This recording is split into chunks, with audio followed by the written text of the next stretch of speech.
So when I start building that profile and I build up a profile, how do I do the reach out? So even when you said it's good to start with the college and everything, but they are still not my ideal audience. Yep. I may be speaking to students, but then I want to connect because my intention through that speaking is to develop a personal brand that establish credibility that I'm working with this set of. So the ultimate goal is to generate business. Yep. Yep. So use that platform as a generating business in long term. So how do you suggest that to step forward from there? I understand that starting from there will give me Yep. a bit start can show at least the next people, but then how do I approach from there? And I'm adding another question to that Yep. itself is it okay to focus just on the specific areas like the conferences where only CEOs or the niche market is coming, or it's better to have an open frame and approach from everywhere? And how relevant it is to have a TEDx kind of thing in your portfolio, or like we have spoken to TEDx and everything, and how do you ultimately approach to those platforms? I know I can give you multiple questions. Yeah, I could see that. So that's why I started just scribbling something. What I do. So let's take the easiest question first, that the TEDx thing, right? So I'll just show you a screen. Is my screen visible to you? Yes. Okay, so this is my speaker profile. So when somebody is calling you to speak, they are looking for trust that it will be valuable for my participants. Right. So there are some credentials that I'm looking for, that this person is having some credential. So one is a knowledge credential, and one as a person, that where they are established in the in their business hierarchy, or where they are established. So for example, if I tell you that, Manpreet, I can set up a meeting with someone who is a Nobel Prize winner, would you be interested? Right. I will.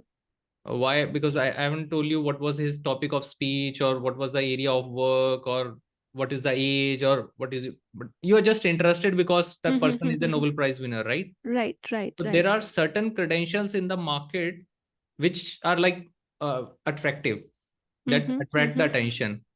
Right. So in that manner, when we talk about TEDx, definitely TEDx has a value to it. Though having True. said that, because when things are available easily, which is the case happening with TEDx nowadays, but still there are many speaker bureaus are listing, well, they will have a checklist that, are you a TEDx speaker? Right. So in that manner, I would say that if given, if opportunity is there, then one should grab it. Okay. That's one. Second, because you'll be sharing your core knowledge from the platform and TEDx with so many viewers watching, that also makes sense, because you will have those many eyeballs, people knowing about your valuation. For example, say if your TEDx is like, but TEDx is not about business promotion. Right. It's about Understand. an idea. So, so what is the idea that you got from your journey of evaluating companies, that why valuation of the company is critical, something like that. So what is your core idea? When you, once you work on that idea and start sharing a platform, I think TEDx will make the sense. Now, I think your second question was only to the relevant audience or to the masses. Yes. I think business advantage will be more towards the generic audience, specific audience, where I know that those kind of people are going to be my ideal client. Having said that, I think as a speaker, one should keep that window open for at least 10% for the open market as well. One should not be not too restrictive, because in my speaker journey, I have seen that the most irrelevant market or the speaking gig, probably 10 years down the line, you will find that that person has placed in some other company which is critical now. Because speaking is a long journey.